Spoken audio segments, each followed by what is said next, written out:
നിൻ വചനം ധ്യാനിക്കുമ്പോൾ. ഹല്ലേലൂയ. ഒരു സന്തോഷത്തോടെ കർത്താവിനൊരു മഹത്വം കൊടുത്തേ. ഹല്ലേലൂയ. പ്രിയമുള്ളവരെ, ഒത്തിരിയേറെ ആനന്ദമുണ്ട് കർത്താവിന്റെ വചനവുമായി ഒന്നിച്ച് കണ്ടുമുട്ടുവാൻ ദൈവം ഇടവരുത്തിയതിനെ ഓർത്ത്. 60-ാം സങ്കീർത്തനം 12-ാം വചനത്തിൽ ദൈവാത്മാവ് പറയുകയാണ്, ദൈവത്തോടൊത്ത് ഞങ്ങൾ ധീരമായി പൊരുതും. ഈ തലമുറയിൽ കർത്താവ് തന്റെ രാജ്യത്തിനു വേണ്ടി അനേകരെ തെരഞ്ഞെടുത്തുകൊണ്ടിരിക്കുകയാണ്. നമുക്കറിയാം ഈ തലമുറയുടെ പ്രത്യേകത. വിശ്വാസം മാന്ദ്യം സംഭവിച്ച് വിശ്വാസത്തെ തള്ളിക്കളയുന്ന, സത്യത്തിനും നീതിക്കും വിശ്വസ്തതയ്ക്കും വിശുദ്ധിക്കും വില കൽപ്പിക്കാത്ത ഒരു കാലഘട്ടത്തിലാണ് ഞാനും നിങ്ങളും ജീവിക്കുന്നത്. ഇവിടെ ദൈവത്തോടൊത്ത് ഈ തലമുറയിൽ വിശ്വാസത്തിന്റെ പുതിയ അഗ്നിയെ കത്തിക്കുവാൻ എനിക്കും നിങ്ങൾക്കും സാധ്യമാകണം. ഇതിനു വേണ്ടിയാണ് ഇന്നത്തെ ശുശ്രൂഷ സ്വർഗം നമുക്കെല്ലാവർക്കുമായി ഒരുക്കിയിരിക്കുന്നത്. നിങ്ങൾക്ക് എത്ര പേർക്ക് ആഗ്രഹമുണ്ട് ഈ തലമുറയിൽ വിശ്വാസത്തിന്റെ അഗ്നി കത്തിപ്പടരുവാൻ? നിങ്ങൾ എത്ര പേര് ആഗ്രഹിക്കുന്നു? ഞാൻ ചോദിക്കട്ടെ, അതിനുവേണ്ടി നിങ്ങളുടെ ജീവിതങ്ങളെ കർത്താവിനായി സമർപ്പിക്കുവാൻ നിങ്ങൾ ഒരുക്കമുള്ളവരാണോ? നിങ്ങൾ വളരെ പ്രാർത്ഥനയോടെ, ഒരുക്കത്തോടെ അപ്പനും അമ്മയും മക്കളും ഒരുമിച്ച് ദൈവത്തിന്റെ പരിശുദ്ധാത്മാ പകരുന്ന അഭിഷേകത്തെ സ്വീകരിക്കുവാനുള്ള ആഗ്രഹത്തോടെ ഈ ശുശ്രൂഷയുടെ മുൻപിലായിരിക്കുക. ഈ ജീവിതം ദൈവത്തെ മഹത്വപ്പെടുത്തി ദൈവത്തിനുള്ളതായി തീരണം. അതിനായി ആഗ്രഹിച്ചുകൊണ്ട് ഒന്നു ചേർന്ന് കുടുംബത്തിലായിരിക്കുന്നവരെ, മറ്റു പല സ്ഥലങ്ങളിലായിരിക്കുന്നവരെ ഒരുമിച്ച് ആനന്ദത്തോടെ ഈ ഗാനം പാടി കർത്താവിനെ മനം തുറന്ന് മഹത്വപ്പെടുത്താം. ഹല്ലേലൂയ. പ്രവാചകന്മാരുടെയും അപ്പോസ്തലന്മാരുടെയും സാന്നിധ്യം അനുഭവിച്ച് അവരൊക്കെ നമുക്ക് കൂട്ടായിരിക്കുക. വലിയ ആത്മനിറവോടെ കർത്താവിനെ സ്തുതിച്ചു മാത്രപ്പെടുന്ന കരങ്ങളടിച്ച് എല്ലാവരും ഈയൊരായുസേ നമുക്കുള്ളു സോദര, ദൈവത്തെ ആരാധിക്കാം. ഈയൊരായുസേ നമുക്കുള്ളു സോദരി, ദൈവത്തിനായി ജീവിക്കാൻ. കരമടിച്ച് ശക്തിയോടെ ഈയൊരായുസേ നമുക്കുള്ളു സോദര, ദൈവത്തെ ആരാധിക്കാം. ഈയൊരായുസേ നമുക്കുള്ളു സോദരി, ദൈവത്തിനായി ജീവിക്കാം. എല്ലാവരും ഹല്ലേലൂയ, ഹല്ലേലൂയ. കർത്താവേ, കരങ്ങൾ നീട്ടണമേ. ഓ, പ്രാർത്ഥിക്കുന്നു ഓരോ മക്കളുടെ മേലും അഭിഷേകത്തിനെ, ഇവിടെ ആവശ്യങ്ങളുടെ നിയോഗങ്ങളുടെ മേൽ കരങ്ങൾ നീട്ടണമേ. ഇവിടെ തലമുറകളുടെ മേൽ, ഇവിടെ ജീവിതത്തിന്റെ മേൽ, മേഖലകളുടെ മേൽ കർത്താവേ കരം നീട്ടുക, അനുഗ്രഹിക്കുക, അഭിഷേകിക്കുക, സൗഖ്യമാക്കുക. Hallelujah, hallelujah. സ്തുതിച്ചു പ്രാർത്ഥിക്കുക. നമ്മുടെ തലമുറകളെ കർത്താവിനെ സമർപ്പിക്കേ, നമ്മുടെ കുടുംബങ്ങളെ സമർപ്പിക്കേ, വിശ്വാസത്തിന്റെ പുതിയ അഗ്നി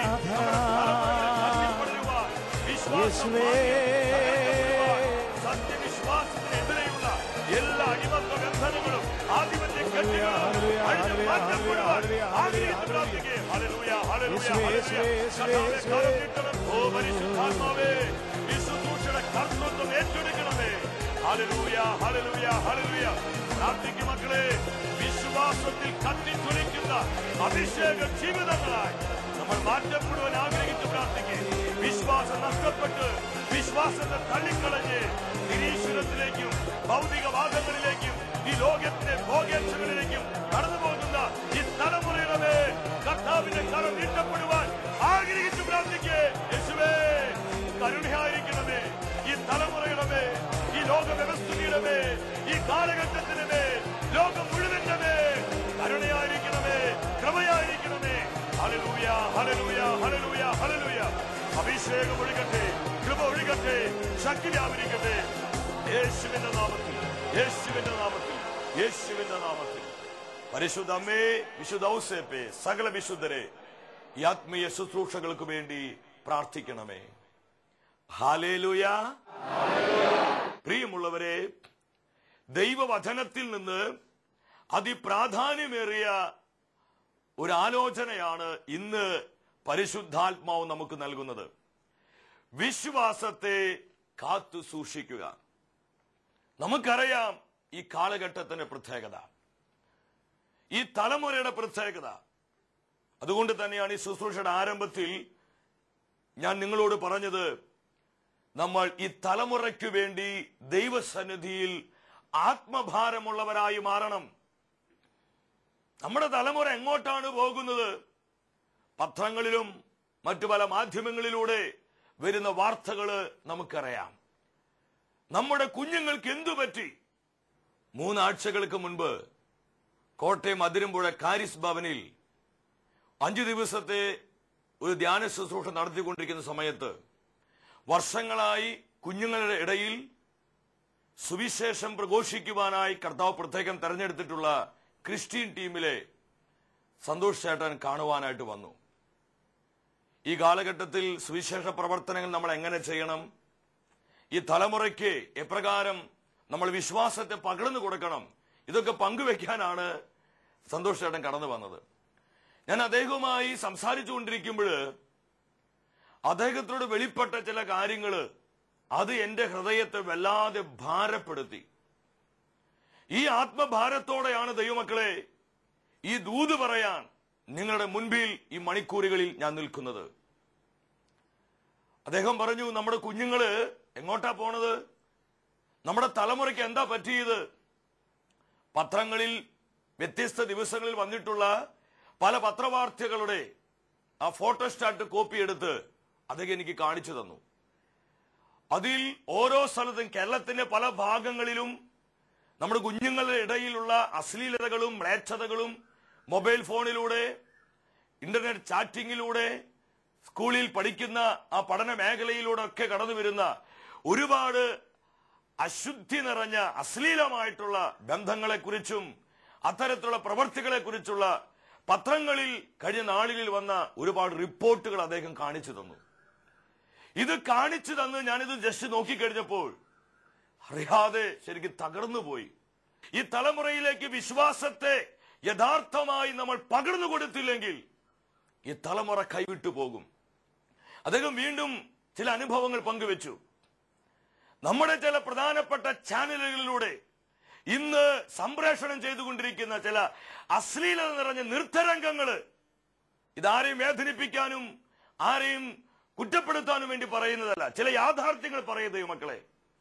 10, 11, 12 വയസ്സുള്ള കുഞ്ഞുങ്ങളെ ക്യാമറ ഡ്രസ്സുകൾ അണിയിപ്പിച്ച് നിർത്തി അശ്ലീലമായ നൃത്തരംഗങ്ങളും സ്റ്റെപ്പുകളും ചെയ്ത് അതിന് ജഡ്ജ് ചെയ്യാനിരിക്കുന്ന ചില വ്യക്തികള്, നീ കുറെ കൂടി സെക്സി ആവണം, നീ കുറെ കൂടി അങ്ങനെയാവണം എന്ന് ആരെ 10, 15 വയസ്സുള്ള കുട്ടികളെ നോക്കിയിട്ടാ പറയുന്നത്. അവരെ കൂടുതൽ അശുദ്ധിയിലേക്കും അശ്ലീലതയിലേക്കും കടത്തിവിട്ട് ഈ തലമുറയെ കുടുംബങ്ങളിൽ നിന്ന് വേർപെടുത്തുവാനായിട്ടുള്ള ചില സാത്താനികമായ പ്രവർത്തികൾ ഈ കാലഘട്ടത്തിൽ കാണാൻ പറ്റും. പിശാചിന്റെ ഏറ്റവും വലിയ തന്ത്രം എന്ന് പറയുന്നത് ഫാമിലികളെ ബ്രേക്ക് ചെയ്യുക, കുടുംബ ബന്ധങ്ങളെ തകർക്കുക എന്നുള്ളതാ. മാതാപിതാക്കളിൽ നിന്ന് മക്കളെ മാറ്റുക. ഇന്ന് അവിടെ വരേക്ക് എത്തിക്കഴിഞ്ഞു. 5 വയസ്സുള്ള പെൺകുട്ടി ഡാഡിയോട് പറഞ്ഞു, ഡാഡി എനിക്ക് അല്പം ഫ്രീഡം വേണം കേട്ടോ. ഡാഡി എന്തെങ്കിലും പുറകെ നടന്ന് മോളെ വിളിച്ച് നടക്കുന്നത്, എനിക്ക് അല്പം ഫ്രീഡം എന്താ, എനിക്ക് 5 വയസ്സായില്ലേ. കാരണം അവള് കാണുന്നതും കേൾക്കുന്നതും ഇതുപോലെയുള്ള കാര്യങ്ങളാ. പ്രിയമുള്ളവർ, ഇതുപോലുള്ള അശ്ലീല രംഗങ്ങൾക്ക് അതിനെ ചുവട് പിടിക്കാനും അതിനെ സപ്പോർട്ട് ചെയ്യാനും നമ്മുടെ കൂട്ടത്തിലുള്ള ആൾക്കാർ തന്നെ. അതാണ് ഏറ്റവും വലിയ വേദന. ചിന്തിച്ചു നോക്കിയേ, ഈ തലമുറ എങ്ങോട്ടാ പോണത്? ഇതാണ് അപ്പനും അമ്മയും മക്കളും ഒരുമിച്ചിരുന്ന് കാണുന്നത്. ഇങ്ങനെയുള്ള അശ്ലീലത നിറഞ്ഞ സംഗീതങ്ങള്, നൃത്തങ്ങള്. ഇത് അനേകരുടെ ധാരണ, ഇതൊക്കെ ചെയ്താലാണ് സമൂഹത്തിൽ മാന്യത കിട്ടുകയുള്ളൂ. ഇതിലൂടെയൊക്കെ കടന്നു പോയാലാണ് നമ്മുടെ കുഞ്ഞുങ്ങൾക്ക് സുബോധനം ഉണ്ടാവുകയുള്ളൂ. ചിലർ പറയും, ഇന്നത്തെ അനേകം പേരൻസ്, എനിക്ക് ഉറപ്പുണ്ട് ഈ ശുശ്രൂഷയിൽ അനേകം മാതാപിതാക്കൾ പങ്കെടുക്കുന്നുണ്ട്. പ്രിയ മാതാവേ, പിതാവേ, നിന്റെ തലമുറയെ നീ യഥാർത്ഥത്തിൽ സ്നേഹിക്കുന്നുവെങ്കിൽ ദൈവവചനത്തിലൂടെ പരിശുദ്ധാത്മാവ് നൽകുന്ന ഈ അഭിഷേക ദൂത് നിന്റെ അകത്തോട്ട് കയറണം. ഇത് ഈ കാലഘട്ടത്തിലെ പേരൻസിനുള്ള മെസ്സേജാ, ഈ കാലഘട്ടത്തിലെ കുടുംബങ്ങൾക്കുള്ള മെസ്സേജാ, സമർപ്പിതർക്കും അതേ കർത്താവിന്റെ വേല ചെയ്യുന്ന ഓരോ ശുശ്രൂഷകർക്കുമുള്ള ആലോചനയാ. നമ്മൾ ഈ തലമുറയ്ക്ക് വേണ്ടി എന്തെങ്കിലും ചെയ്തില്ലെങ്കിൽ ഈ തലമുറ കൈവിട്ടു പോകും. അമേരിക്കയിൽ യൂറോപ്പിലൊക്കെ സംഭവിച്ചത് ഇവിടെ സംഭവിക്കും. വിശ്വാസം ചത്തുപോകും, വിശ്വാസം നഷ്ടപ്പെട്ടു പോകും. എന്നിട്ട് സന്തോഷ് ചേട്ടൻ അദ്ദേഹത്തിന്റെ ലാപ്ടോപ്പ് തുറന്ന് ഈ നൃത്തരംഗങ്ങളൊക്കെ കാണിച്ചു. ഞാൻ അത്ഭുതപ്പെട്ടു പോയി. 11 വയസ്സുള്ള ഒരു കുട്ടി പണ്ടത്തെ ഒരു പാട്ടും വെച്ച് ക്യാബറ കളിച്ചുകൊണ്ടിരിക്കുക. ക്യാബറ, അതുപോലത്തെ ഡ്രസ്സ്, അതുപോലെ സെക്സി ലുക്ക്, ആ മുഖത്തെ ഭാവങ്ങൾ എല്ലാം അങ്ങനെ പ്രകടമാക്കാൻ അവിടെയുള്ള ജഡ്ജസ് പറയാ. ഈ കുട്ടി അതുപോലെ ചെയ്തുകൊണ്ടിരിക്കുക. ഇന്ന് അനേകം കുടുംബങ്ങൾ ഇത് കണ്ടുകൊണ്ടിരിക്കുക. അതുകൊണ്ട് തന്നെയാണ് ഈ തലമുറ മ്ലേച്ഛതയിലേക്കും പാപത്തിലേക്കും പോയിക്കൊണ്ടിരിക്കുന്നത്. പ്രിയമുള്ളവരെ, നമ്മൾ കണ്ടില്ലേ, നാലാം ക്ലാസ് പഠിക്കുന്ന ഒരു കുഞ്ഞു പയ്യൻ, കൊച്ചു കുഞ്ഞ്, അവനെ പറഞ്ഞിട്ട് എന്താ കാര്യം? അവനെ തൊട്ടടുത്ത് വീട്ടിലുള്ള 3.5-4 വയസ്സുള്ള കുഞ്ഞിനെ ചാമ്പയ്ക്ക തരാമെന്നും പറഞ്ഞ് വശീകരിച്ച് കൊണ്ടുപോയി തൊട്ടപ്പുറത്തെ സ്ഥലത്ത് പോയി പീഡിപ്പിക്കുക. ഇന്ന് പത്രങ്ങൾ പോലും വായിക്കാൻ പറ്റത്തില്ല. അതുപോലെയുള്ള പീഡനങ്ങളും മ്ലേച്ഛതകൾ കൊണ്ട് പത്രമാസികകള് ഇന്ന് നിറഞ്ഞിരിക്കുകയാ. എന്താ ഇതിന്റെ കാരണം? ദൈവത്തിലുള്ള വിശ്വാസം ഇന്ന് തകർന്നുകൊണ്ടിരിക്കുന്നു. സഭയിലുള്ള വിശ്വാസവും ഇന്ന് അനേകരുടെ ജീവിതങ്ങളിൽ ഇന്ന് നശിച്ചുകൊണ്ടിരിക്കുകയാണ്. ഇന്ന് ഒത്തിരിയേറെ മനുഷ്യര് പറയുന്നൊരു കാര്യമുണ്ട്, നമ്മൾ വളരെ കോമ്പറ്റീറ്റീവായൊരു ലോകത്തിലാണ് ജീവിക്കുന്നത്. അതുകൊണ്ട് കുഞ്ഞുങ്ങളെ നമ്മൾ ഇതുപോലെയൊക്കെ പ്രോത്സാഹിപ്പിക്കണം. ഇതുപോലെ കണ്ടും കേട്ടും വേണം കുഞ്ഞുങ്ങളൊക്കെ വളരാൻ. നിങ്ങളീ പറയുന്നത് നല്ല ഭക്തി, ഇത് നല്ല വിശ്വാസം എന്ന് പറയുന്ന അനേക മനുഷ്യരെയും ഞാൻ കണ്ടിട്ടുണ്ട്.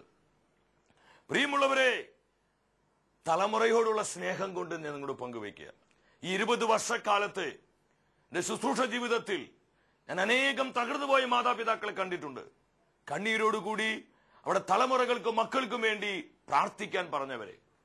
അവരെല്ലാവരും പറഞ്ഞൊരു വാക്കുകൾ ഇത് തന്നെയായിരുന്നു: ഞങ്ങളുടെ മക്കൾക്ക് എല്ലാം കണ്ടും കേട്ടും കൊടുത്തും വളർത്തി, പക്ഷെ ദൈവത്തെ കൊടുത്തില്ല, വിശ്വാസം കൊടുത്തില്ല, ദൈവത്തിന്റെ വചനത്തിന് പ്രാധാന്യം കൊടുത്തില്ല, കുദാശകളുടെ മഹത്വം മനസ്സിലാക്കി കൊടുത്തില്ല. ഞങ്ങളെ തലമുറ ഞങ്ങൾക്ക് കൈവിട്ടുപോയി. പ്രിയമുള്ളവരെ, നമുക്കിത് സംഭവിക്കരുത്. ഇവിടെയാണ് എന്റെയും നിങ്ങളുടെയും ദൗത്യം യഥാർത്ഥത്തിൽ വെളിപ്പെടുന്നത്. ഈ തലമുറയിൽ വിശ്വാസത്തിന്റെ അഗ്നിയെ കൊളുത്തുന്ന അഭിഷിക്ത ജീവിതങ്ങളായി നമ്മുടെ ജീവിതങ്ങൾ മാറ്റപ്പെടണം. ശിനായ് പൗലോസ് അപ്പോസ്തലൻ തിമോത്തിയോസിന് എഴുതിയ 2-ാമത്തെ ലേഖനം 4-ാം അധ്യായം 7-ാം തിരുവചനത്തിൽ അപ്പോസ്തലന്റെ വാക്കുകള് 3 കാര്യങ്ങൾ അപ്പോസ്തലൻ പറയുകയാ. 1, ഞാൻ നന്നായി പൊരുതി, ഞാൻ വിശ്വാസത്തിന് വേണ്ടി പൊരുതി. അതെ, നമ്മൾ പൊരുതേണ്ടി വരും. സത്യവിശ്വാസത്തെ ഉയർത്തിപ്പിടിക്കുവാൻ അനേകം ജീവിതങ്ങളിലും കുടുംബങ്ങളിലും സമൂഹങ്ങളിലേക്കും ഈ വിശ്വാസത്തെ പകർന്നു കൊടുക്കുവാൻ നമ്മൾ പൊരുതേണ്ടി വരും. ചിലപ്പോൾ തല പോകും, രക്തം ചിന്തേണ്ടി വരും. ചിലപ്പോൾ ഒരുപാട് നഷ്ടങ്ങളും അപമാനങ്ങളും സഹനങ്ങളും നമുക്കുണ്ടാകും. ഇതാണ് ദൈവമക്കളെ യഥാർത്ഥ ക്രിസ്തീയ സഹനം എന്ന് പറയുന്നത്. അപ്പോസ്തലൻ പറയാ, ഞാൻ നന്നായി പൊരുതി. നീറോയുടെ പട്ടാളത്തിന്റെ മുൻപിൽ പൗലോസ് നിൽക്കുമ്പോഴും അവൻ വിശ്വാസത്തിന് വേണ്ടി പൊരുതി. നീറോയുടെ പട്ടാളക്കൂട്ടം പൗലോസ് അപ്പോസ്തലനെ തലവെട്ടി. എന്തിനു വേണ്ടി? വിശ്വാസത്തിന് വേണ്ടി നിന്നതുകൊണ്ട്. 2-ാമത് പൗലോസ് പറയാണ്, എന്റെ ഓട്ടം ഞാൻ പൂർത്തിയാക്കി. എങ്ങോട്ടുള്ള ഓട്ടം? എങ്ങോട്ടുള്ള ഓട്ടം? യേശു ക്രിസ്തുവിനെ കണ്ടുകൊണ്ടുള്ള വിശ്വാസത്തിന്റെ ഓട്ടം ഞാൻ പൂർത്തിയാക്കി. 3-ാമത് പൗലോസ് പറയാണ്, എന്റെ വിശ്വാസം ഞാൻ കാത്തു. എന്റെ വിശ്വാസത്തെ ഞാൻ കാത്തു സൂക്ഷിച്ചു. പ്രിയ ദൈവമക്കളെ, പരിശുദ്ധാത്മാവ് തിരുവചനത്തിലൂടെ ഈ ആത്മീയ സത്യം നമ്മളെ പഠിപ്പിക്കുകയാണ്. 1, നമ്മൾ ഈ കാലഘട്ടത്തിൽ വിശ്വാസത്തിന് വേണ്ടി പൊരുതുന്നവരാകണം. 2, നമ്മൾ യേശു ക്രിസ്തുവിനെ ലക്ഷ്യം വെച്ചുകൊണ്ട് വിശ്വാസത്തിൽ ഓടുന്നവരായി തീരണം. 3, എവിടെയും നമ്മുടെ വിശ്വാസത്തെ കാത്തു സൂക്ഷിക്കണം. ഇന്ന് വേറെ ചില വ്യക്തികൾ പറയാറുണ്ട്, സഹോദര, ഈ കാലഘട്ടത്തില് ഇതൊക്കെ നടപ്പാവുന്ന വല്ല കാര്യമാണോ? ഈ ശുശ്രൂഷയിൽ പങ്കെടുത്തുകൊണ്ടിരിക്കുന്ന ചിലർ ഇപ്പോൾ ചിന്തിച്ചു കൊണ്ടിരിക്കുന്നുണ്ട്, ഇത് എന്താ ഈ പറയണേ? ഇതൊക്കെ നടപ്പാവുന്ന കാര്യമാണോ? നമുക്ക് ചെയ്യാൻ കഴിയാത്തതായ ഒരു കാര്യവും കർത്താവ് തന്റെ വചനത്തിലൂടെ നൽകിയിട്ടില്ല. നമുക്കിത് ചെയ്യാൻ കഴിയും. അതിനുള്ള സമർപ്പണം നമുക്ക് വേണം, ആഗ്രഹം നമുക്ക് വേണം. നമ്മുടെ കുഞ്ഞുങ്ങളെ ഇങ്ങനെ വളർത്താൻ പറ്റും. നമ്മുടെ തലമുറയിലേക്ക് ദൈവത്തിന്റെ സാന്നിധ്യത്തെ പകരുവാൻ നമ്മെ കൊണ്ട് കഴിയും. ചിലർ പറയാറുണ്ട്, ഈ സാഹചര്യങ്ങൾ ഞങ്ങൾ അതിന് അനുവദിക്കുന്നില്ല. എന്റെ സാഹചര്യമാണ് എന്റെ ജീവിതത്തെ ഇതുപോലാക്കിയത്. എന്റെ കുടുംബത്തിന്റെ സാഹചര്യമാണ് എന്റെ ജീവിതത്തെ തകർത്തത്. ഈ അശുദ്ധ പാപത്തിലേക്ക്, ഈ മ്ലേച്ഛതയിലേക്ക്, ഈ അവിഹിത ബന്ധത്തിലേക്ക്, ഇതുപോലെയുള്ള പാപത്തിന്റെ കുരുക്കുകളിലേക്ക് എന്നെ നയിച്ചത് എന്റെ സാഹചര്യമാണെന്ന് അനേകർ പറയാറുണ്ട്. പ്രിയ സഹോദര സഹോദരി, നമ്മൾ സാഹചര്യത്തെ പഴി പറയണ്ട. കുഴപ്പം സാഹചര്യത്തിനല്ല, കുഴപ്പം നമ്മുടെ ഉള്ളിൽ തന്നെയാണ്, നമുക്ക് തന്നെയാണ് കുഴപ്പം. പഴയ നിയമത്തിലോട്ട് നമ്മൾ വരുമ്പോൾ എനിക്ക് പഴയ നിയമം ഇഷ്ടപ്പെട്ട ഒരു ദൈവമനുഷ്യനാണ് പൂർവ്വ ജോസഫ്. ഉൽപ്പത്തിയുടെ പുസ്തകം 39 അധ്യായത്തിലോട്ട് നമ്മൾ വരിക. അവിടെ നമുക്ക് കാണുവാനായിട്ട് കഴിയും. വചനം പറയുന്നുണ്ട്, 20 വെള്ളിക്കാശിന് ജോസഫിന്റെ സഹോദരന്മാർ ജോസഫിനെ അടിമയായി വിറ്റു. ഈജിപ്തിന്റെ അടിമച്ചന്തയിൽ ജോസഫ് നിൽക്കുക. നമ്മളിന്ന് ഭാവന കണ്ടേ, ഇത് ഈജിപ്തിന്റെ അടിമച്ചന്തയാണെന്ന്. ഈജിപ്തിന് അധികാരിയായ ഫറവോയുടെ കാവൽപ്പട നായകനായ പോത്തിഫർ അവനെ വിലയ്ക്ക് വാങ്ങി.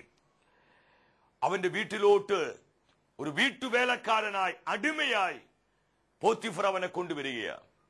പൂർവ്വ ജോസഫിന്റെ ജീവിത സാഹചര്യം നിങ്ങൾ ചിന്തിച്ചു നോക്കി. ഇന്ന് പലരും പറയുന്നില്ലേ, എന്റെ സാഹചര്യമാണ് എന്നെ ഇതുപോലെ ആക്കിയതെന്ന്. ഇത് അവർക്കുള്ള മെസ്സേജാ. ദൈവം എന്താ പറയുന്നത്?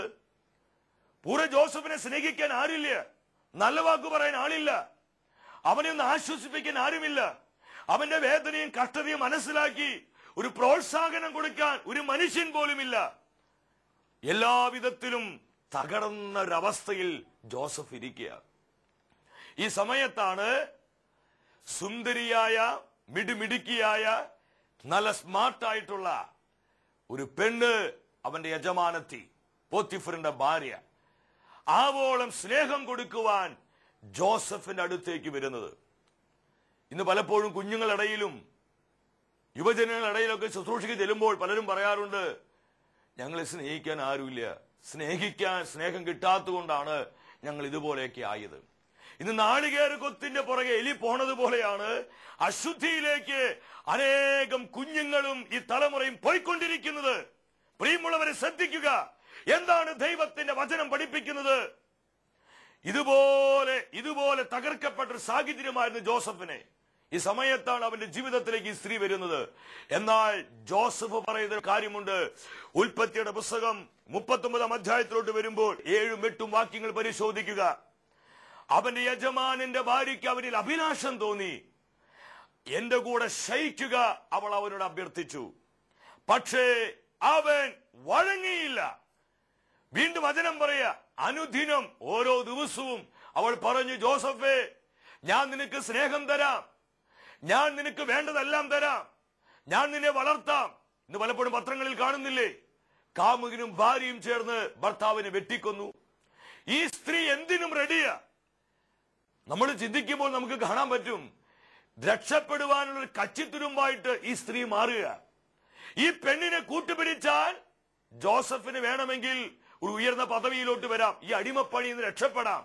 പക്ഷേ ആ സാഹചര്യത്തിലും ജോസഫ് അവന്റെ വിശ്വാസത്തെ കാത്തു സൂക്ഷിച്ചു. പ്രിയ ദൈവമക്കളെ, ഇന്ന് സഭയ്ക്കാവശ്യം, സമൂഹത്തിനാവശ്യം ഇതുപോലെയുള്ള വ്യക്തിത്വങ്ങളെയാണ്. ഹല്ലേലൂയ. ജോസഫ് എന്താ പറഞ്ഞെന്നറിയോ? 9-ാം വചനത്തിലോട്ട് വരുമ്പോൾ കാണുവാൻ കഴിയും. അവൻ പറഞ്ഞു, ഇത്ര നീചമായി പ്രവർത്തിച്ച് എന്റെ ദൈവത്തിനെതിരെ ഞാൻ എങ്ങനെയാണ് പാപം ചെയ്യുക? ഞാൻ ഒരിക്കലും എന്റെ ദൈവത്തെ വേദനിപ്പിക്കുകയില്ല. വാക്യം 11-12 വരുമ്പോൾ നമുക്ക് കാണുവാനായിട്ട് കഴിയും. ഒരു ദിവസം വേലക്കാർ ആരുമില്ലാത്ത സമയത്ത് ജോസഫ് ആ വീടിനുള്ളിൽ ജോലി ചെയ്തുകൊണ്ടിരിക്കുക. ഈ സ്ത്രീ വന്ന് അവന്റെ മേലങ്കിക്ക് കയറി പിടിച്ചുകൊണ്ട് പറഞ്ഞു, ജോസഫേ, എന്നോടുകൂടെ പാപം ചെയ്യുക. എന്നാൽ അവൻ തന്റെ മേലങ്കി ഊരിക്കളഞ്ഞ് അവിടെ നിന്ന് ഓടിപ്പോവുകയാണ്. അവൻ ആ സാഹചര്യത്തിന്റെ മുൻപിലും, പാപം ചെയ്യാൻ തനിക്ക് ലഭ്യമായ ആ സാഹചര്യത്തിന്റെ മുൻപിൽ അവൻ വിശ്വാസത്തെ കാത്തു സൂക്ഷിച്ചു. പ്രിയ സഹോദര സഹോദരി, നിസാര നേട്ടങ്ങൾക്ക് വേണ്ടി, ലാഭങ്ങൾക്ക് വേണ്ടി, ഉന്നമനങ്ങൾക്ക് വേണ്ടി, സാമ്പത്തികമായ പുരോഗതിക്ക് വേണ്ടി നമ്മുടെ ജീവിതത്തിൽ ഒരുപാട് സ്ഥാനമാനങ്ങളും സ്വാധീനവും വർദ്ധിപ്പിക്കാൻ വേണ്ടി നമ്മൾ ഒരിക്കലും വിശ്വാസത്തെ കോംപ്രമൈസ് ചെയ്യരുത്. എവിടെയും നമ്മുടെ വിശ്വാസത്തെ കാത്തുകൊള്ളുന്നവരായി, ഉയർത്തുന്നവരായി നമുക്ക് മാറുവാനായിട്ട് കഴിയണം. ഇതാണ് പൗലോസ് പറഞ്ഞത്, ഞാൻ എന്റെ വിശ്വാസം കാത്തു. തന്റെ ആത്മീയ സന്താനമായ തിമോത്തിയോസിനെ നോക്കിക്കൊണ്ട് പൗലോസ് ഇത് തന്നെയാ പറഞ്ഞത്. തിമോത്തിയോസിന് എഴുതിയ 1-ാമത്തെ ലേഖനം 6-ാം അധ്യായം 12-ാം തിരുവചനത്തിൽ അപ്പോസ്തലൻ പറഞ്ഞു, അല്ലയോ തിമോത്തിയോസേ, നീ വിശ്വാസത്തിന് വേണ്ടി നല്ല പോരാട്ടം നടത്തുക. ഹല്ലേലൂയ. പ്രിയ ദൈവമക്കളെ, ഈ തലമുറയ്ക്ക് നമ്മുടെ വിശ്വാസത്തെ പകർന്നു കൊടുക്കാം. അതിനുവേണ്ടി നമ്മൾ കുറെ കൂടി സമർപ്പണമുള്ളവരായിട്ട് മാറുക. നമ്മൾ ഈ തലമുറയ്ക്ക് വേണ്ടി ദൈവസന്നിധിയിൽ മുട്ടുമടക്കുക. നമ്മുടെ കുഞ്ഞുങ്ങൾക്ക് വേണ്ടി, കൗമാര പ്രായത്തിലുള്ളവര്, യുവജനങ്ങള്, ഇവർക്കെല്ലാം വേണ്ടി നമ്മൾ പ്രാർത്ഥിക്കുവാനായിട്ട് ആരംഭിക്കണം. കർത്താവിന്റെ കരുണയാലും കൃപയാലും ഈ ജനറേഷൻ പിടിക്കപ്പെടുവാനായിട്ടുള്ള ആത്മഭാരം നമുക്കുണ്ടാകണം. ഈ ഒരു അഭിഷേകം നമ്മുടെ മേലും നമ്മുടെ തലമുറയുടെ മേലും ഈ കാലഘട്ടത്തിന് മേലും വന്ന് വീഴുവാൻ വേണ്ടി ആഗ്രഹിച്ച് പ്രാർത്ഥിക്കുക ദൈവമക്കളെ.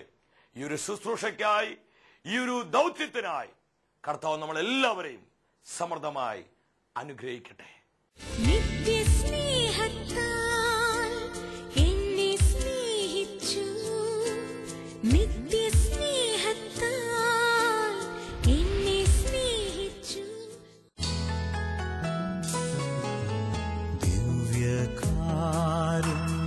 സാന്നിധ്യം എൻ്റെ ഉള്ളിലേകുന്നു ആനന്ദം.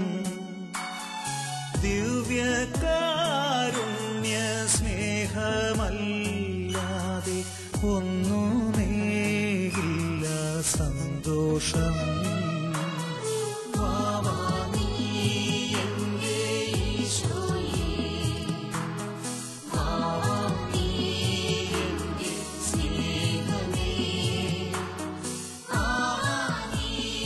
വിശുദ്ധിയിൽ മഹത്വപൂർണനായ ദൈവം തിരുവോസ്തിയായി, ദിവ്യകാരുണ്യമായി നമ്മുടെ മധ്യേ കടന്നു വന്നിരിക്കുകയാണ്. തിരുവചനത്തിലൂടെ ദൈവത്തിന്റെ പരിശുദ്ധാത്മാവ് ഇന്ന് നമ്മളെ പഠിപ്പിക്കുകയായിരുന്നു. വിശ്വാസത്തെ നമ്മൾ എപ്രകാരമാണ് കാത്തു സൂക്ഷിക്കേണ്ടതെന്ന്.